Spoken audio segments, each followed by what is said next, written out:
Jadi memang saya suka. Jadi konteks saya cerita itu memang dari dulu suka jualan ya, jualan. Ya, Habis itu tahu dari saham itu, saya kok tertarik gitu. Makanya coba gitu sih Mas. Kurang lebih begitu. yes, yes. Jadi waktu itu ya akhirnya memutuskan karena ketertarikan untuk tambahan income ya dari saham itu ya. Ya betul.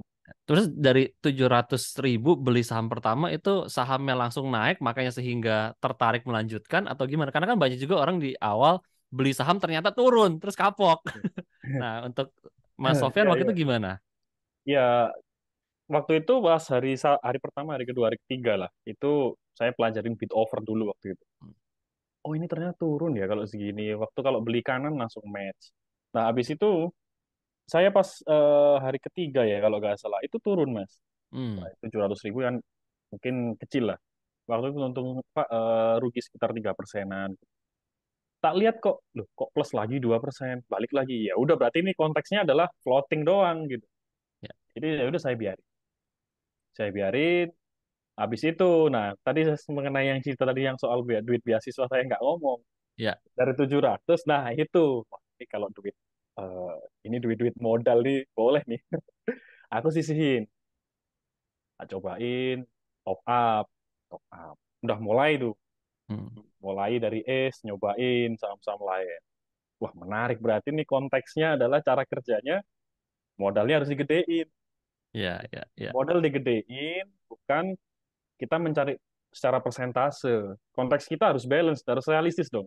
iya, Saya mikirnya dari dulu gitu. Kalau kita ingin cari profit, ya kita nggak bisa hanya analisis saham aja. Atau nyari profit bagger atau ratusan persen. Nggak bisa juga kalau dengan modal yang terbatas ya. ya, Nah, dari situ saya mulai fokus. Mulai fokus eh, gimana caranya memperbanyak modal gitu. Dari situ saya mulai giat. Jadi dulu saya pegiat lomba. Saya di kampus itu dulu suka suka ikut-ikutan lomba. Jadi lomba ikut temen, nebeng doang.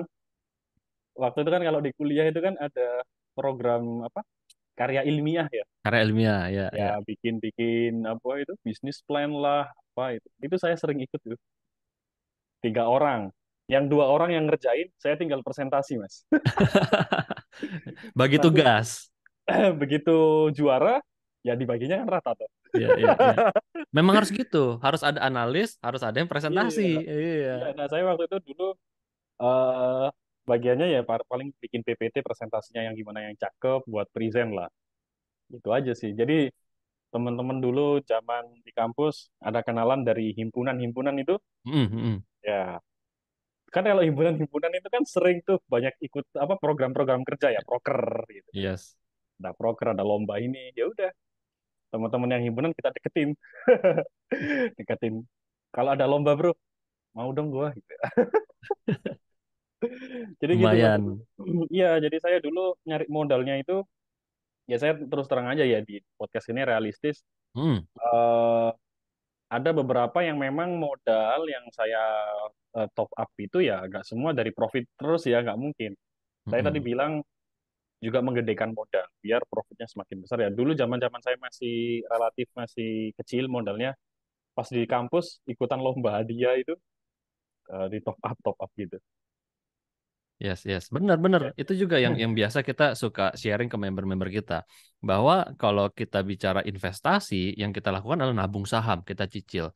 Jadi setiap bulan kita sisihkan sekitar 10%, 20% dari income kita, yang itu kita beli saham, kita nabung gitu. Jadi nggak cuman muter aja dari returnnya, itu dapat, dividennya juga dapat, tapi tambahan modalnya juga penting. Nah, jadi Mm-mm. cocok nih, cocok. Iya, iya betul Mas.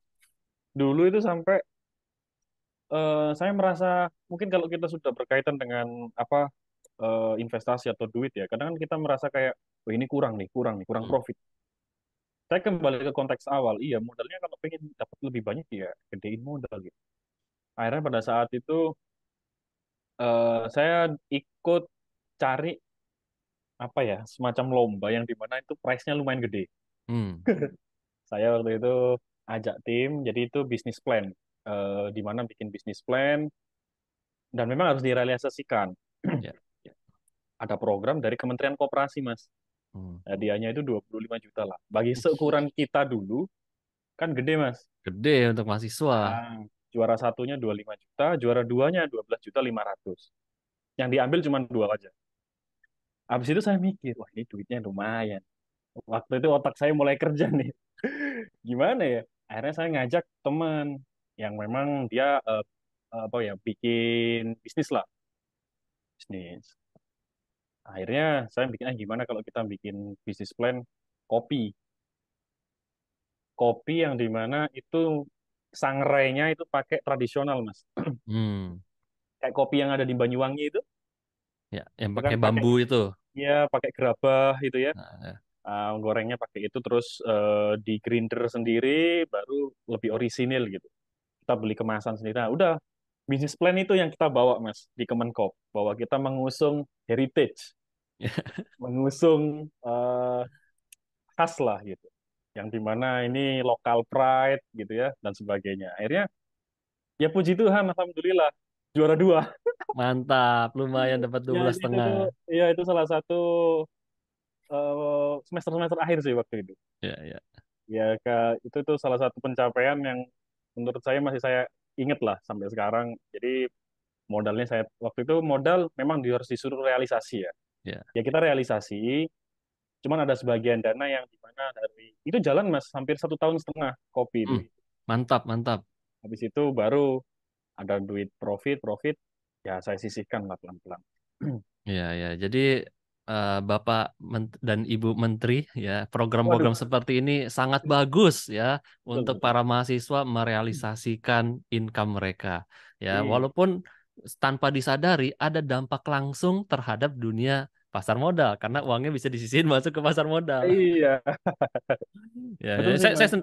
ya, senang banget maksudnya program-program kementerian kita sekarang tuh untuk support UMKM, mahasiswa, universitas tuh bagus banget ya.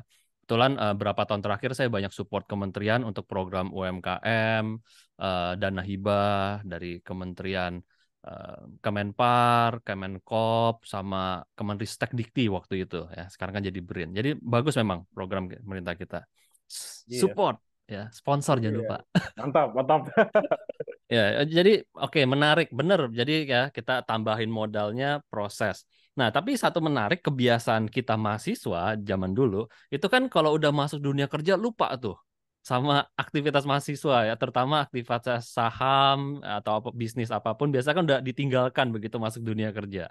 Nah, maksud saya apa dalam benak Pak Sofyan Arif atau apa mindsetnya sehingga tetap lanjut nih sampai sekarang sampai konsisten 8 tahun itu berarti udah benar lifestyle. Itu kan Iya, konsisten 8 tahun itu nggak mudah ya gitu.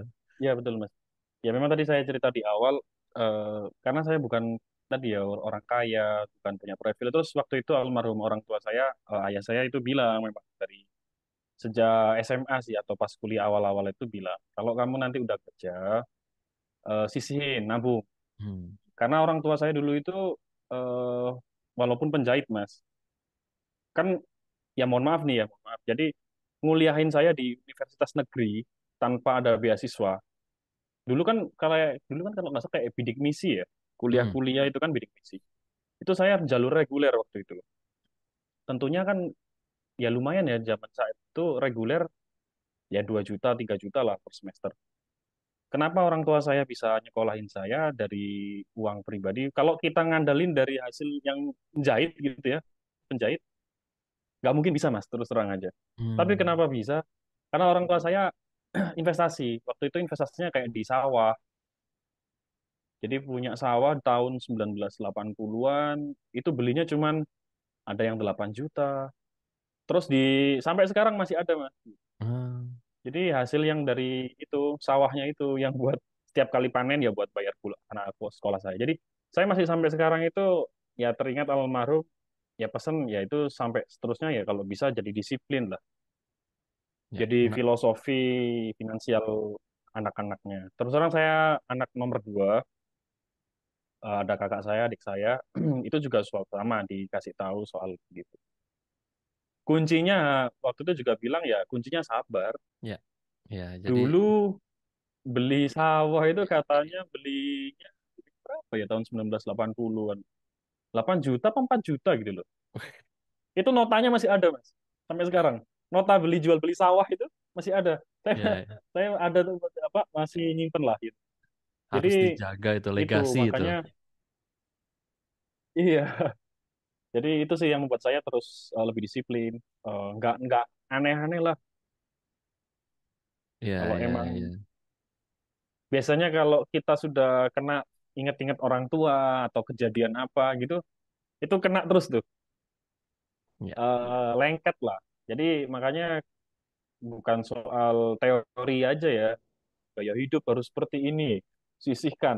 Kadang itu betul, tapi kalau belum benar-benar kejadian kembali sama kita sendiri gitu kan, itu belum belum kayak belum ini belum berubah lah.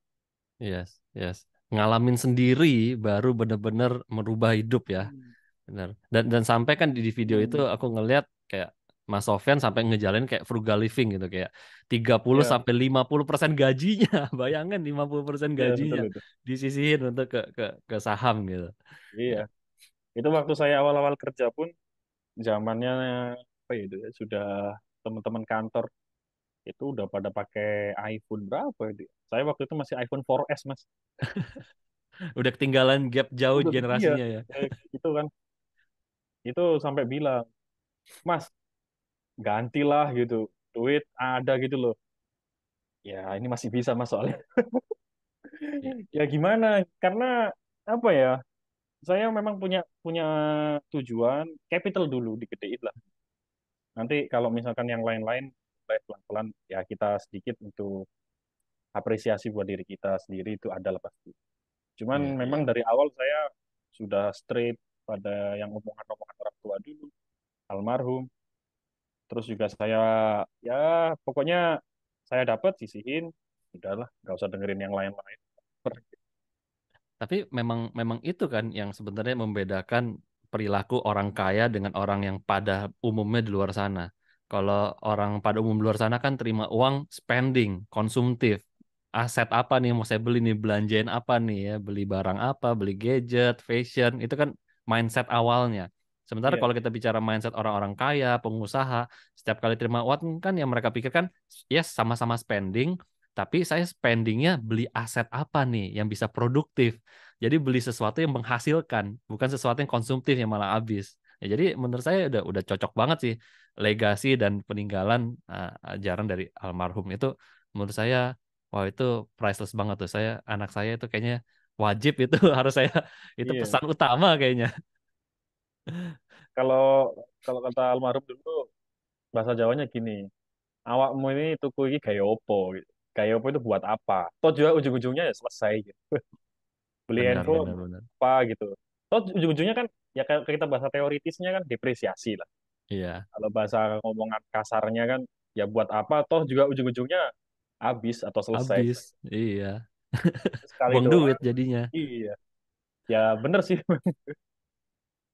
Dulu pun saya juga apa tadi yang Mas cerita masalah yang pekerja itu ya. Dulu pun saya masih ini Mas, gajian juga UMR ya. Hmm. UMR Surabaya dulu 4,5 juta waktu itu. Ya tinggal dikalikan aja lah berapa yang saya sisihkan. Tapi rata-rata saya biasanya 2 juta waktu itu. Iya. 2 juta sekian gitu. Ih, luar biasa. Sama apa namanya? Saya pakai aplikasi yang sekarang ini kan kayak spending tracker itu loh. Ya, ya, ya, Ya, budgeting keluar gitu ya. masuk. Ya mungkin saya biasanya itu ini saya tunjukin nih. Sampai sekarang masih ada, Mas. Saya tunjukin ya ini di handphone saya Yes, kebetulan lagi. yes. Mantap, mantap. Supaya bisa terjaga nih spendingnya nih, supaya uangnya masih ada lebih-lebih untuk disisihkan. Ya. Hmm, Tapi mungkin mindsetnya kalau Mas Sofyan bukan uang sisa disisihkan. Ini dari awal udah disisihkan dulu nih, baru hidup dari sisanya. iya, Kebalik. ya ini saya, oh nggak Oh, kelihatan ya? nggak kelihatan ya? Ya, Ya ya. ini saya gini Kurang aja lah. lebih lah, kurang lebih lah. Ya, mana deh? Nah ini saya aplikasi kayak pengeluaran sama income lah. Yes, Nggak yes. kelihatan sih. Nggak Tapi kelihatan. konteksnya gitulah. Ya, konteksnya perlu di tracking ya supaya bisa Iya, disiplin ya, jaga ya. karena nggak kerasa loh itu. Ya, Misal ya, ini saya contohkan gaji dulu saya 4,5 juta gitu. Kita waktu itu saya ngekos di Surabaya, bayar listrik, bayar ini itu. nggak kerasa kalau ternyata kita itu spending yang lain-lain itu ya ada aja lah. Kalau kita nggak nge-track, ya susah sih Mas. Nah, saya cerita gini juga, mungkin saya kasih tips juga ya. Ini bukan Hmm, bermaksud pelit. Nggak. Saya terus terang paling nggak suka juga kalau orang pelit. Apalagi pelit sama dirinya sendiri. ya beda ya, pelit sama hemat itu beda ya. Iya, ya, beda Mas. Ada waktunya kita charity, sedekah. Ada waktunya juga kita entertain sama diri kita sendiri. Cuman entertainnya jangan kebangetan lah. Jangan kebangetan. Maksudnya cukup yang sewajarnya aja lah. Jadi nggak ada namanya kita spending spending ngawur gitu. Jadi pakai tracker gitulah, Mas. Ya, ya, jadi wah ini udah kebayang nih story-nya dari Mas Sofyan Arif nih background-nya bahkan sebenarnya ini udah dari warisan dari orang tua nih sebenarnya sehingga akhirnya bisa jadi Mas Sofyan Arif yang kayak sekarang ini ya bisa disiplin melakukan ini. Nah kalau kita bicara dari sisi praktek nih buat teman-teman kita yang nonton yang sudah baru mulai atau mungkin generasi corona yang pengen tadi kita awal ngomong pengen cepat instan gitu ya Iya. cepat kaya ada tips nggak untuk melakukan praktek apa yang dilakukan Mas Sofyan? Iya, jadi iya ini menarik juga tadi Mas Ferdi bilang angkatan corona. Banyak sekali memang investor yang pasca COVID ya 2020, 2021 itu bagi saya eh, peningkatan investasinya banyak sih memang. Hmm. Tapi tidak didasari edukasi-edukasi yang baik. Kita sendiri dulu otodidak, Mas. Kaskus baca pelan-pelan, otodidak. Ya, pokoknya butuh berapa hari, butuh berapa bulan, mingguan gitu. Nah, teman-teman yang baru 2020, 2021, apalagi 2023 ya. Menurut saya masih belum kerasa lah. Jadi itu tips yang pertama adalah jadi kesimpulannya ada waktu yang harus ditempuh pelan-pelan. Belajar ya. Belajar, terutama learning dulu. Learning, sambil learning by doing lah. Mungkin bagi teman-teman yang lost, mungkin kayak tahun 2021 kan bank digital ya, banyak Hmm. kena, atau mungkin emiten-emiten yang lain. Atau mungkin waktu 2019 mungkin ya, Jiwasraya segala macam. Nah, itu mungkin jadikan pelajaran lah. Eh, terus terang, saya kalau punya temen juga lost gitu, ya saya kan punya teman-teman juga ya yang invest saham, aku kapok mas gitu. Tuh kamu jangan kapok, harusnya kamu pas loss gini, jadikan itu ongkos belajar, ongkos. Kalau kita nyerah, malah menurut saya pecundang pasar sih sebenarnya. Iya dong, kita sudah rugi loh. Kita harusnya sudah dapat ilmunya lah. Kenapa kamu nggak second chance, kesempatan kedua ini kamu gunain. Iya, iya, Jadi iya. teman-teman mungkin yang di angkatan 2021 yang boncos atau yang rugi banyak, atau mungkin floating loss, mungkin bisa diambil pelajaran penting ya. Penting banget itu. Itu esensi karena ilmu teori nggak ada. Mungkin tadi saya bilang kalau ilmunya sudah kena diri kita, biasanya seumur hidup dipakai. Benar-benar. Ilmu yang paling berharga itu dari pengalaman pribadi ya, terutama pengalaman pribadi yang nggak enak kayak loss, ya, rugi uang sekolah. Ya. Ya, jadi kalau udah rugi, udah kasih duit ke market, udah bayar uang sekolah, ya diterusin sekolahnya sampai Ih, lulus. Jangan DO tengah jalan. betul. Kalau DO tengah jalan menurut saya terus terang ya teman-teman juga nggak apa bukan berarti saya ngomong gini sok jago atau apa enggak. Saya dulu juga loss banyak juga pernah waktu 2000 yang saya di video itu berapa ya? Saya yang menggunakan margin itu loh kalau nggak salah ya tahun berapa sih itu. Pokoknya itu fase-fase batu bara itu saya nyangkut juga mas 4 tahun Uh, saham MBSS ya yang di video itu ada tuh. Itu sekitar 100 juta berapa itu hampir aset saya lumayan besar lah bagi saya ya mas ya. 4 tahun mas saya baru BEP. 4 tahun 4 loh. tahun baru BEP. Iya. BEP 4 tahun, nggak ada dividen. Iya, iya. Kalau dapat dividen enak, Mas. Ya, bisa Kalau nutup dikit-dikit ya. iya, setidaknya buat inilah, pelipur lah. Iya. Tapi ini nggak ada dapat apa-apa. Nah, jadi menurut saya teman-teman yang loss nggak usah terlalu ini. Ya memang pasti pasti menyedihkan, tapi harus inilah bangkit, harus Iya, survive juga di pasar. iya, Dan iya. mungkin pelajaran itu juga memperbaiki sambil belajar pemilihan-pemilihan saham yang tepat. Sesuai profil kita lah. Kalau kita memang nggak suka emiten-emiten yang sifatnya apa terlalu volatile, ya jangan paksakan lah. memaksakan. Ikut arus, ikut kemarin batu bara ya. Kemarin kan 2022 batu bara. Yes, juara Eh, tuh. ikut pas pucuk kita yang barusan peserta terakhir ya, pencuci piring akhirnya. Iya, Karena pestanya udah bubar. iya Mas, biasanya kan seperti itu tuh yang baru. Ya. Kalau bisa jangan terlalu ikut arus juga. Pahami Mm. dulu resiko kita. Kita ini sebenarnya goals-nya di saham investasi ini apa sih sebenarnya gitu.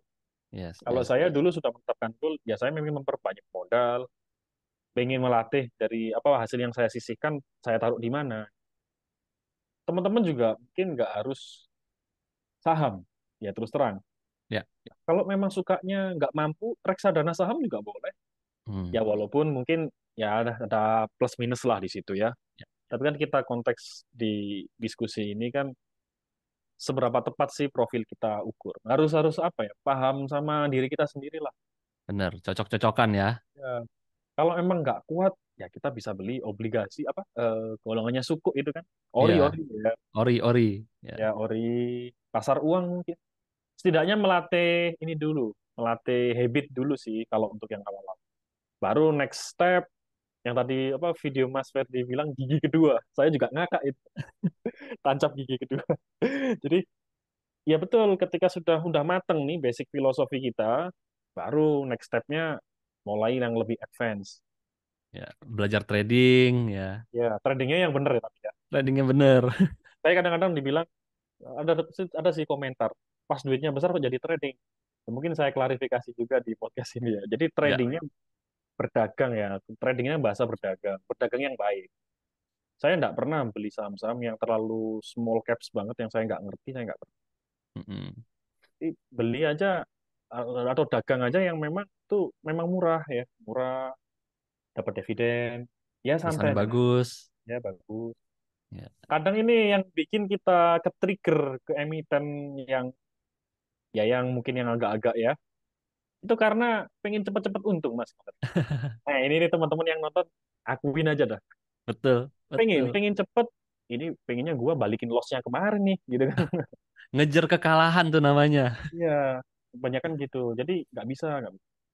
Jadi harus eh, maraton sih, perjalanan jauh sih teman-teman spesialis saham. Yes, yes, yes. Ini Nggak bisa. insightful banget nih bahwa ya dunia pasar modal ini adalah maraton. Tentu kita semua pasti jujur ya saya juga pertama kali terjun ke pasar modal pengennya sprint, pengennya instan, cepat kaya, menghasilkan uang, pengennya udah buru-buru hari pertama trading for living, baru beli saham pertama udah pengen trading for living gitu. Iya, itu Pasti juga tuh. iya, Iya, hmm, kan selalu gitu animonya kan, semangatnya kan, ya. betul. Tapi berjalannya waktu jadi paham, oh ternyata pasar modal ini adalah sebuah maraton, sebuah lifestyle, sebuah bagian dari gaya hidup yang konsisten kita lakukan setiap hari. Kayak kita mandi, kita makan, ya Iya. kita invest, kita berinvestasi gitu. Jadi perjalanan panjang, maraton, jangan buru-buru pengen cepet cuan, karena biasanya pengalaman saya pengen buru-buru cepet cuan, ujung-ujungnya nyangkut. Iya. Nyangkut pun kalau di saham bagus nggak masalah sih. Iya. Masih dapat dividen kan gitu. Tapi kalau nyangkutnya yang emiten yang agak-agak atau bahkan ditanyain aja, emang saham ini produknya kamu tahu nggak? Nggak tahu Iya. mas. Waduh, itu lebih parah nih. Perusahaan yang dibeli aja nggak tahu, ikut-ikutan Iya. aja, udah calon uang hilang. Iya. Kalau dapat dividen lumayan 3-4% ya boleh lah. Tapi kalau nggak ada ya repot juga. Makanya saya waktu yang beli MBSS itu 4 tahun nyangkut, itu juga bagian pelajaran penting sih. Yes, yes, Walaupun kita pengen cari bagger, multi bagger ya, ya setidaknya kita ukur juga tuh resiko ke bawahnya gimana. ya, Skenario kedua kalau misalkan nyangkut, ada nggak chance backup plan-nya lah apa gitu. ya. Jadi ada manajemen risikonya juga ya ketika Mas Sofyan Arif investasi dan di pasar trading di pasar modal ya. Iya, Nggak Mas. kan kan soalnya kan banyak di luar sana kan udah all in aja, cacing-cacing, naga-naga sekalian. Iya, itu tuh sih pendekatan yang menurut saya ya ya mungkin ada sebagian orang ya kayak Pak Lo Keng Hong itu kan belinya kan kayak gitu ya tahun dulu kan beli UNTR, beli UNTR pertama. ya ya kan. Tadi saya bilang di awal, nggak selamanya satu konteks studi kasusnya orang lain disamakan gitu. Kadang yang namanya, jadi kita ngomong agak-agak yang lain ya di luar ini, ada yang mungkin rezekinya orang itu gitu kan. Iya. Jangan selalu disamakan. Artinya pendekatannya dia mungkin cocok-cocokan sama kita. Belum tentu pendekatannya mungkin si A, si B sama-sama kita. Iya, iya, Jadi iya. cari satu kenyamanan investasi stylenya teman-teman. Ya apa gitu. Dan Iya, biasanya iya. memang dicarinya itu nggak dalam tempo 1 minggu 1 bulan mas. Memang butuh setahun 2 tahun itu baru ketemu. Iya dong, biar terbiasa dulu di market, udah tahu, oh ternyata saya cocoknya seperti ini, ya kan? Hmm. Baru tahu. Ya, jadi di market itu buat teman-teman yang masih baru mulai, masih newbie, ada banyak metode, walaupun produknya sama, saham, tapi cara kita eksekusinya beda. Sebagai seorang investor, beda lagi. Sebagai seorang trader, beda lagi. Dan trading pun, nggak banyak orang tahu, trading pun ada banyak stylenya, teman-teman. Ada yang namanya scalper, ada yang namanya swing trader, ada yang namanya position trading. Kayak kita di komunitas HBC ini kita lebih banyak ke trading santai. Ya karena kita tahu banyak orang sibuk luar sana tapi tetap pengen trading, tetap pengen investasi. Nah, jadi metode itu banyak ya. Jadi itu yang cocok-cocokan teman harus tahu style yang mana gitu. Ya. Oke, wah seru banget nih Mas Sofyan. Nggak Ya. nyangka ini bisa ketemu, bisa ngobrol. Eh, Mindsetnya insightful banget kalau menurut saya buat teman-teman yang baru mulai. Mindset yang diceritain Mas Sofyan tadi itu poin-poin yang sangat penting yang harus kita jalanin. Ya tadi ada manajemen risiko, ada proses cicil nabung saham, ada proses yang harus dijalani, Ya, disiplin, ya kan sama ini juga sih menyisihkan, apa pakai uang dingin ya. pakai uang dingin. Betul. Itu tuh kadang-kadang di situ lupa ya. Eh, ketika sudah nyangkut minus gitu ya, minus katakan 10%. Ternyata nggak punya uang, ternyata itu bukan uang dingin, Hmm. yang bukan murni invest. Akhirnya udah minus, butuh duit, BU, dijual, udah double rugi bos, gitu kan. Mau nggak mau cut loss. Iya, nah hal-hal yang seperti itu memang penting juga. Yes, yes, yes. Harus pakai duit dingin, teman-teman. Ingat ya, pakai uang dingin ya. Uang yang tidak mengganggu keperluan sehari-hari ya. Bagi keperluan Iya, betul. keluarga. Oke, Iya, terakhir dari Mas Sofyan ada tips atau pesan apa nggak untuk para penonton kita di luar sana? eh, pertama waktu yang terbaik menanam pohon itu 20 tahun yang lalu. Waktu Udah terbaik yang lewat dong. kedua adalah sekarang. Nah, itu dia. Iya, jadi ya pesan saya sih buat teman-teman investor, terutama yang bagi yang pemula, eh, konsistensi, Hmm. disiplin, jadikan habit, frugal living bukan berarti pelit. Itu saya paling nggak suka kalau ada orang pelit banget itu ya. Please jangan kayak gitu. Terus juga mungkin video-video saya yang kemarin atau mungkin yang di Mas Ferdi, mungkin ada yang waktu itu ada yang komen ya 10 tahun bohongan. Kalau nggak percaya ya udah nggak apa-apa. Karena saya sharing bukan berarti untuk cari nama atau apa ya. Enggak, saya memang murni benar-benar educate teman-teman. Terus pesan lagi yang kedua, jangan cari hal-hal yang shortcut. Kalau Hmm. cara kerja shortcut nggak apa-apa, cara kerja cerdas ya. Tapi kalau berbau dengan finansial, shortcut, metode-metode jalan pintas kurangin. Karena finansial nggak seperti pada umumnya. Jadi memang butuh waktu, takes time. Perlu pahami itu, takes time. Kalau emang teman-teman nggak sabaran, mending lupakan dulu cari profit di saham. Karena yang beban nanti Coach Ferdi nih nanti. Ya terus terang memang faktanya seperti itu. Kalau Yes, emang yes, nggak mampu untuk sabar, ya nggak bisa. Bisa. yes. Butuh kesabaran, Mas. Saya 4 tahun real, itu nyangkut tanpa dividen itu real. Jadi teman-teman kalau masih nyangkut hitungan minggu, hitungan bulan, aduh nggak ada apa-apanya. Ada Kadang yang ada. baru beli besoknya turun udah komplain, Mas. Mas, kok ini turun, Mas? Gimana, Mas? Oh, oh gitu ya. Ya memang faktanya gitu sih. Ya makanya teman-teman harus pahamilah resiko itu nggak selamanya, resiko itu pasti akan realize kok. Jadi Hmm. resiko itu akan mereda kalau waktunya semakin diperpanjang. Ya kuncinya apa ya? Sabar. Yes, yes. Modalnya mungkin pesan terakhir, modalnya ada dua tips. Satu, kalau pengen untungnya bisa lumayan, ya pahami dulu permodalan. Kalau memang masih teman-teman belum ada dana untuk modal, ya harus disisihkan pelan-pelan. Gitu. Nanti lama-lama ya mau makin lama makin bertumbuh lah. Yang kedua, nggak usah jago-jagoan analisis. Terus terang ya, kuncinya sabar. Dah itu. Yes, yes. Sebagus apapun, kalau misalkan ahli ekonom ya, yang sudah punya sertifikasi banyak banget ekonom, ya toh juga kalah kan sama Warren Buffett yang sabar. Iya, Iya, kuncinya kan, kuncinya sabar. iya kan quote-nya kan seperti itu. Itu tuh quote-nya siapa sih? Benjamin Graham. Kalau memang orang terkaya di dunia itu adalah ahli hitung-hitungan, berarti yang orang terkaya adalah para ekonom. Ya Iya. kan gitu. Itu ada quote-nya seperti itu. Thank you banget Pak Sofyan. Wah, Ya, story-nya buat saya itu menginspirasi banget. Itu menginspirasi banyak orang untuk ya, ternyata ilmu kaya dari saham itu bisa dilakukan oleh siapapun ya. Nggak cuma orang-orang privilege yang memang lahir, punya silver spoon kita istilahnya gitu kan. Nggak. Ini is for everyone ya. Makanya saya suka banget mentor saya selalu bilang bahwa everyone is deserve to be rich. Semua orang berhak untuk kaya. Dan pasar modal ini bisa menjadi salah satu instrumen teman-teman untuk bisa menjadi kaya. Tapi disiplin, sabar, on the long term ya, bukan kaya cepat, bukan kaya instan. Itu silakan pilih instrumen yang lain ya.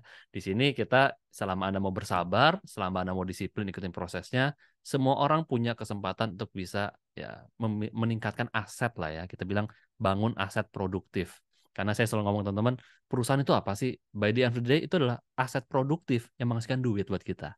Gitu. So, thank you Pak Mas Sofyan untuk waktunya dan thank you untuk story-nya. Kita keep in touch ya. Kita semua mudah-mudahan bisa jadi bersahabat ke depannya. amin, amin. Makasih banyak juga Mas Ferdi dan tim ya sudah review. Kita sudah tatap muka juga, walaupun Yes. secara Zoom. Semoga nanti kalau saya pun lagi main-main ke Jakarta, kita bisa ketemu. Sama. Mudah-mudahan saya Ya, main ke Jakarta juga kita bisa ketemu.